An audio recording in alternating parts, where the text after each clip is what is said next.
Dehradun police का ये बहुत बड़ा कारनामा है। पुलिस पर सत्ता का दबाव भारी पड़ा। जिसने लगाई न्याय की गुहार उसी को घोषित कर दिया आरोपी। बीजेपी एमएलए महेश नेगी पर रेप का आरोप लगाने पर कार्रवाई हुई और घोर लापरवाह पुलिस ने महिला पर ही ब्लैकमेलिंग का केस दर्ज कर लिया। ब्लैकमेलिंग के केस में कोर्ट में दाखिल की चार्जशीट। महिला सबूत देती रही और पुलिस सत्ता को निभाती रही। वही बता दें कि देहरादून पुलिस की कार्यशैली पर सवालिया निशान एक बार फिर से खड़े होने लगे हैं। देहरादून पुलिस की कारगुजारी पर सवालिया निशान खड़े होने लाजमी है। बता दें कि न्याय मांगने वाली महिला पर ही मुकदमा क्यों दर्ज किया गया। वो न्याय मांग रही थी, उस पर मुकदमा क्यों दर्ज किया गया। उस वक्त डीएनए टेस्ट करवाने की जहमत क्यों नहीं उठाई। जब महिला कह रही थी मेरा और मेरी बच्ची का डीएनए करा लिया जाए, तो उस वक्त डीएनए क्यों नहीं कराया गया। यहाँ पर लापरवाही क्यों बरती गई। क्या ब्लैकमेलिंग का केस कर पीड़ित की आवाज को दबाने की कोशिश की गई। सत्ता के दबाव में क्यों नतमस्तक हो गई देहरादून पुलिस।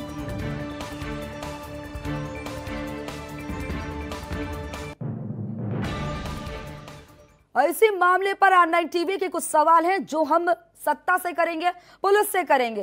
देहरादून पुलिस की कार्यशैली पर फिर से सवालिया निशान खड़े हो रहे हैं, क्योंकि यहां पर सत्ता में चूर दिखाई दी है पुलिस और दून पुलिस की कारगुजारी पर सवालिया निशान खड़े होते हैं। क्या न्याय मांगने वाली महिला पर मुकदमा क्यों दर्ज कर लिया गया। आखिरकार क्यों उस पर मुकदमा दर्ज हुआ। उस वक्त डीएनए टेस्ट कराने की जहमत क्यों नहीं उठाई जब वो डीएनए की बात कह रही थी। वहीं केस पर पीड़ित की आवाज दबाई जा रही है। आखिरकार ऐसा क्यों किया जा रहा है। देहरादून पुलिस की कार्यशैली पर फिर सवालिया निशान खड़े हो रहे हैं। खबर पर ज्यादा जानकारी के लिए मेरे सहयोगी सौरभ भाटिया लाइव जुड़ गए हैं। सौरभ भाटिया, जिस महिला ने न्याय मांगा उसी की आवाज को दबाने की कोशिश की, अब इसमें नया मोड़ सामने आ गया है। अब इसमें आईजी गढ़वाल ने देहरादून पुलिस को फटकार लगाई है।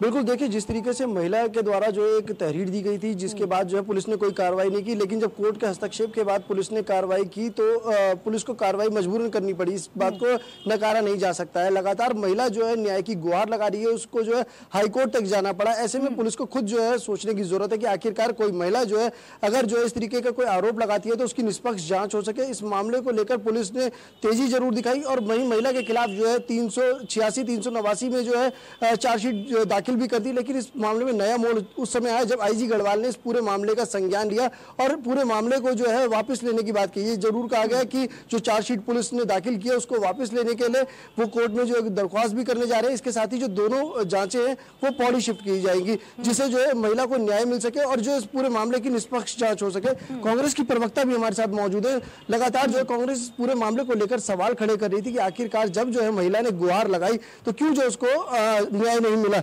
आप किस तरीके से देख रहे हैं इस पूरे मामले को।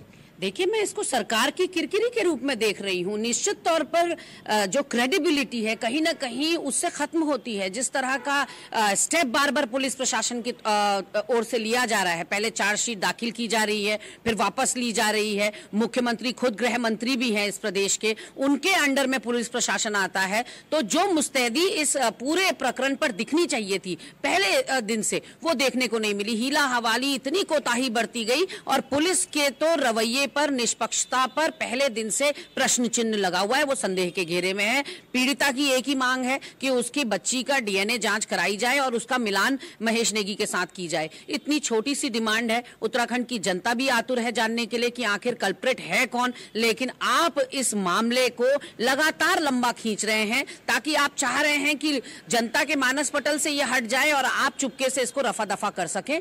अब जो स्टेप उठाया गया है, मैं अपेक्षा करती हूं और ईश्वर से प्रार्थना भी करती हूं कि जो भी आरोपी हो वो सबके सामने आए, क्योंकि जनहित में नहीं है कि समाज में इस तरह के तत्व खुला घूमे जो यौन उत्पीड़न कर रहे हो बच्चियों का। क्योंकि ये जो सत्ता में बैठे हैं, इनके घर में भी बहू बेटियां हैं। इनको इस बात को सोचना होगा कि अगर कोई बात सामने आई है तो उस समस्या का जितनी जल्दी निस्तारण हो जाए उतना अच्छा है, ताकि दूध का दूध पानी का पानी हो जाए और जो पीड़िता है, जो शिकायत करता है, उसको भी न्याय मिल सके। अगर वो आरोपी है तो जो कुछ भी है, शुरुआत से जो एफआईआर दर्ज नहीं की गई, 1-1.5 महीना पुलिस प्रशासन ने जो एफआईआर दर्ज करने में लगाई है, वो भी संदेह के घेरे में है कि आखिर सुप्रीम कोर्ट के जजमेंट के बावजूद कॉग्निजेबल ऑफेंस में सुप्रीम कोर्ट की फुल बेंच का ऑर्डर है कि पहले एफआईआर होगी, फिर सुनवाई होगी, फिर उस पे कार्रवाई होगी। लेकिन यहाँ उल्टा देखने को मिला कि यहाँ 1.5 महीने तक उसको जो मेंटली आप हैरास कर रहे हैं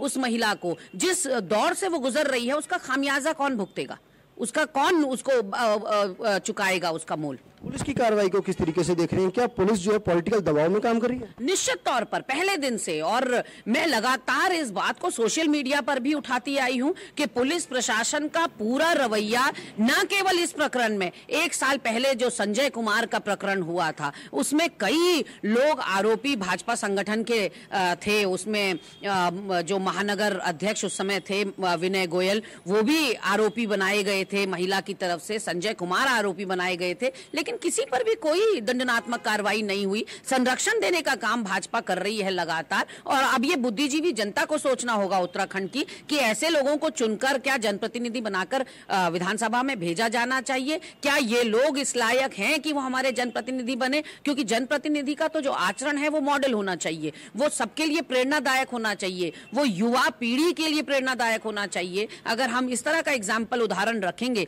जहां सारे सबूत साक्ष्य मौजूद हैं महेश नेगी के खिलाफ कि वो लड़की को कहां-कहां घुमा टहला रहे थे, कहां-कहां किस-किस होटल, किस-किस कमरा नंबर में उसके साथ यौन उत्पीड़न किया गया, शोषण किया गया, ये सारे आप बताइए गवाह और साक्ष्य मौजूद होने के बावजूद आज तक संगठन की ओर से या पुलिस प्रशासन की ओर से उस पर कोई कार्रवाई ना होना विधायक महोदय पर, ये अपने आप में बहुत हतप्रभ करने वाली बात है। और मैं त्रिवेंद्र रावत सरकार से कहना चाहूंगी कि भले ही 0 टॉलरेंस का नारा मत दीजिए, बेटी बचाओ बेटी पढ़ाओ का नारा मत दीजिए, लेकिन धरातल पर कुछ करके तो दिखाइए। देखिए, सीधे तौर पर जब कांग्रेस सवाल उठा रही है कि आखिरकार सड़क से लेकर सदन तक पूरी तरीके से जो है कांग्रेस ने इसका विरोध किया था और कहा था कि जो है पूरे मामले की निष्पक्ष जांच हो और कार्रवाई भी हो, जो दोषी हो।